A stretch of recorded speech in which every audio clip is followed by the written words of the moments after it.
ஆண்டவராகிய இயேசு கிறிஸ்துவின் இனிய நாமத்தில் அன்பின் வாழ்த்துக்கள். இந்த நாளிலும் கிறிஸ்தவ போதனை ஒன்று தான் மக்களை மாற்றி அமைக்கும். அதாவது கர்த்தராகிய இயேசு கிறிஸ்துவை குறித்து பேசும்போது தான் மக்களுக்குள்ள அந்த சிலுவையை பற்றிய எண்ணங்கள், சிந்தைகள், சிலுவையில் நமக்காக ஒருவர் பலியானது எல்லாமே ஞாபகத்துக்கு வரும்.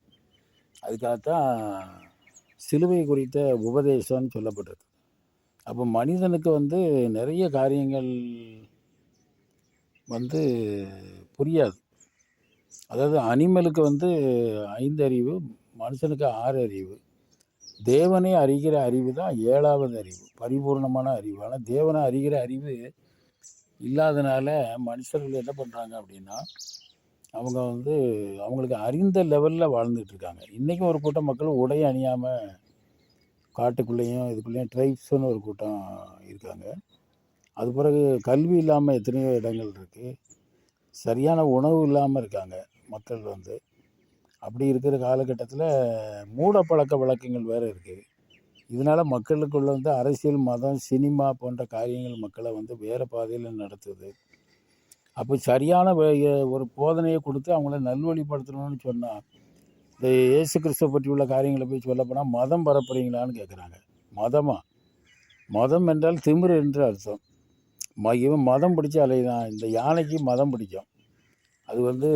அதுதான் மதம் பிடிக்குன்னு சொல்லுவாங்க. அப்போ Christianity is not religious, way of salvation, relationship for God. அது தேவனோட உள்ள உறவு. கர்த்தரை அந்த காரியத்தை நம்ம சொல்ல போனால் மதம் மாற்ற வராங்க அப்படிங்கிற. அப்போ நீங்களாவது ஒரு நல் போதைகளை சொல்லுங்களேன். அரசாங்கம் சாராய கடையை திறந்து விட்டுருக்கு. அரசாங்கம் சாராய கடைக்கு முன்னால் பெண்களோ ஆண்களோ கூட்டமாக போட்டு அதை கண்டெஸ்ட் பண்ணால் உடனே போலீஸ் டிபார்ட்மெண்ட் சாராய கடைக்கு ஆதரவாக இருக்குது, நிற்கிது. அப்போ குடிக்கிறவன் எப்படி இருப்பான்? தைரியமாக குடிப்பான். ஏன்னா கவர்மெண்ட்டை ஆதரவோடு குடிக்கிறதுனால. அப்போ நல்வழிப்படுத்துறது பைபிள் உள்ள வசனம் தான் நல்வழிப்படுத்தும். மதுபானத்தால் மயங்கிறவன் ஒருவனும் ஞானவானும் இல்லை. மனம் கசந்தவனுக்கு திராட்சை ரசத்தை கொடுங்க, மடிந்து போகிறவனுக்கு மதுவை கொடுங்கன்னு போட்டிருக்கு. மதுபானத்தால் மயங்கிறவன் ஒருவனும் ஞானவானும் இல்லைன்னு பைபிள் சொல்லுது. மதுபானம் அடிச்சுட்டு ஒரு ஆள் நிர்வாணமாக படுத்து கிடந்திருக்காரு. 2 பசங்க போய் அதை துணியை போட்டு மூடி இருக்கான். அப்போ இந்த மாதிரி ஒரு நல்ல ஒரு கீர்த்தியான ஒரு மனிதனை கூட அது தண்ணி அடித்த பிறகு அவனை கீழே உளுந்து கிடக்கிற மாதிரி, அதாவது அசிங்கமாக. அப்போது எவ்வளோ ஒரு இந்த மதுபானம் எவ்வளோ மோசமானது. அதை கவர்மெண்ட் கடை வச்சு அரசாங்க கடையாக அதை அறிவிச்சு அப்படிங்கும்போது, அப்போது விபச்சாரத்தையும் கூட அப்படி முக்கியப்படுத்தினா கூட மக்களுக்கு கவர்மெண்ட் இது பண்ண அப்படின்னு ஒரு ஆள் சொல்கிறான் கோபத்தில். அப்போ எல்லாமே தப்பு இல்லைன்னு விட்டுற வேண்டியதானே. ஆனால் பைபிள் மட்டும்தான் சொல்லுது தப்பு கண்டிக்குது, பாவங்களை கண்டிக்குது, அப்புறம் நீதியான காரியங்களை போதிக்குது. அப்போ இதை பற்றி சொல்லப்போனால் மதம் பரப்புகிறாங்க.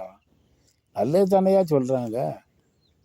கெட்டு பண்ணாச்சு. ஒரு ஜோசிகாரன் சொல்லியிருக்கான், அந்த புள்ள வளர்ந்துச்சுன்னா உனக்கு சரியில்லை, நேரம் சரியில்லை, அது பிறந்த நேரம், உன்னை கை வச்சிரும் அப்படின்ட்டுருக்கான். அந்த பிள்ளைய கொண்டு கோயில் முன்னால், சர்ச்சு முன்னால் கொண்டு போட்டு போயிட்டான். அந்த பிள்ளைய எடுத்து ஒரு பாதிரியாரும் கிறிஸ்தவ பிள்ளைகளும் வளர்த்து உருவாக்கியிருக்காங்க. ஒரு ஜோசிகாரன் சொல்லியிருக்கான், நீ ஒரு வயசான காலத்தில் ஒரு இளம் பெண்ணை கல்யாணம் முடிச்சுன்னா உன் வாழ்க்கை தீர்க்கமாக இருக்கும்னா, அவனை நம்பி ஒரு மேனேஜருடைய மனைவியை, தனக்கீழே வேலை பார்த்த மேனேஜருடைய மனைவியை போய் தனக்கு சொந்தமாக்க அவனை ஆள் வச்சு கொன்று கொலைகேஸாகி கடைசியில் பார்த்தா சமாதானம் இல்லாமல் செத்து போனான். அப்போ இந்த ஜோசிகாரன் சொல்கிறதெல்லாம் நம்புகிறாங்க. அப்புறம் வாஸ்து சாஸ்திரம்னு ஒருத்தன் இருக்கான். அவன் சொல்கிறான், கக்கூசை இந்த பக்கம் எடுத்து வை, கிச்சனை இந்த பக்கம் மாற்று, இந்த பக்கம் ஜன்னலை இங்கே மாற்று, அப்படின்னா உனக்கு நல்லா இருக்கும் அப்படிங்க. கரெக்டு தான். ஒரு 3 லட்ச ரூபா 5 லட்ச ரூபா கொடுத்து வேணால் மாற்ற சொல்லலாம். சும்மா அம்பாட்டுக்கு சொல்லிட்டு போயிடறான். பாத்ரூம் வரும்போது வேகமாக வரும்போது மனுஷன் எங்கே போகிறான்? வேகமாக போய் அது எந்த இடத்துல இருந்தாலும் அதை கண்டுபிடிச்சி அதில் போய் இருக்கான். அது வடக்கே இருக்கா தெற்கே இருக்கான்னு பார்த்துக்கிட்டே இருக்கான். அது பார்க்குறதுக்குள்ள நேரமாக. இப்படிலாம் மூட பழக்க வழக்கங்களால் மூடப்பட்ட இந்திய தேசத்தில் கர்த்தர் தமது சுவிசேஷத்தை அறிவிக்க தோமாவை அனுப்புனார், வில்லியம் கேரியை அனுப்புனார், கால்டுவெல் அனுப்புனார். அப்புறம் எண்ணிலங்காத மிஷினரிகளையும் ஊழியர்களையும் அனுப்பி நம்ம நாட்டை ஒரு நல்ல வழிப்படுத்துறதுக்கு எவ்வளோ முயற்சி பண்ணார். இப்போ என்ன நடக்குன்னா, அந்த மிஷனரிகள் வந்த பிறகு தான் இந்த தேசம் வந்து கல்வியில் மேலோங்கி வந்துச்சு. மூட பழக்க வழக்கங்களை விட்டு வெளியே வந்தாங்க. கிறிஸ்டியானிட்டி ஒன்று தான் நல்ல போதனையை கொடுக்குது.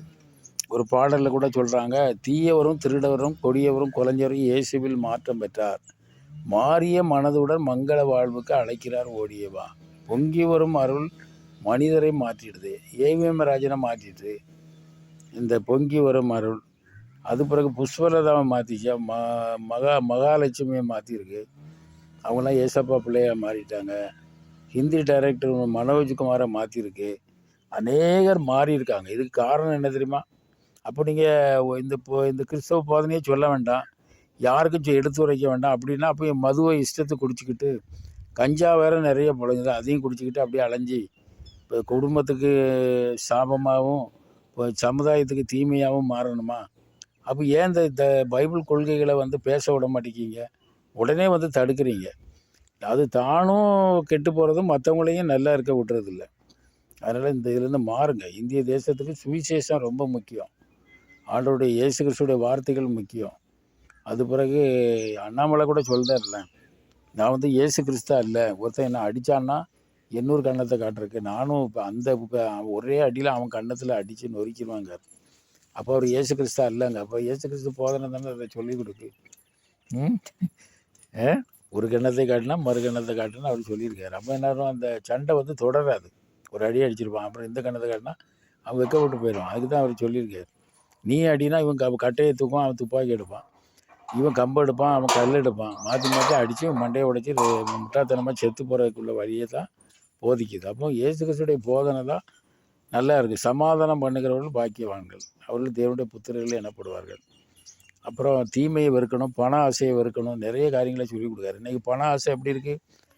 கோடியாக சம்பாத்தியம் பண்ணாலும் திருப்தி இல்லை. லட்சமாக சம்பாத்தியம் பண்ணி அவ்வளோத்தையும் பீரோவில் போட்டு அமலாக்க பிரிவு வந்து கைப்பற்றுது, இன்கம் டேக்ஸ் வருது, இடி வருது, கடைசியில் ஜெயிலுக்குள்ளே போய் உள்ளே கழிக்க வேண்டிய குடும்பத்தை விட்டு போய் பெரிய கேவலமாக இருக்குது. பண ஆசை எல்லா தீமைக்கும் வேறு இருக்குது. பைபிள் தான் சொல்லுது. பைபிள் உள்ள பொருள் வார்த்தைகளை கடைப்பிடிச்சோம்னா இப்போ போலீஸ் ஸ்டேஷனுக்கும் போக வேண்டியதில்லை, கோர்ட்டுக்கும் அலைய வேண்டியதில்லை, நிம்மதியான ஒரு வாழ்க்கை வாழலாம். அதான் இயேசு கிறிஸ்து சொல்கிறார், வருத்தப்பட்டு பாரத சுமக்கிறவர்களே நீங்கள் எல்லாரும் என்னிடத்தில் வாருங்கள், நான் உங்களுக்கு இளைப்பாறுதல் தருவேன் என்று கர்த்தர் இரட்சகருமாகிய இயேசு கிறிஸ்து அன்போடு அழைக்கிறார். அவருடைய பரிசுத்த நாமத்திற்கு மகிமை உண்டாட்டம். அல்லேலூயா.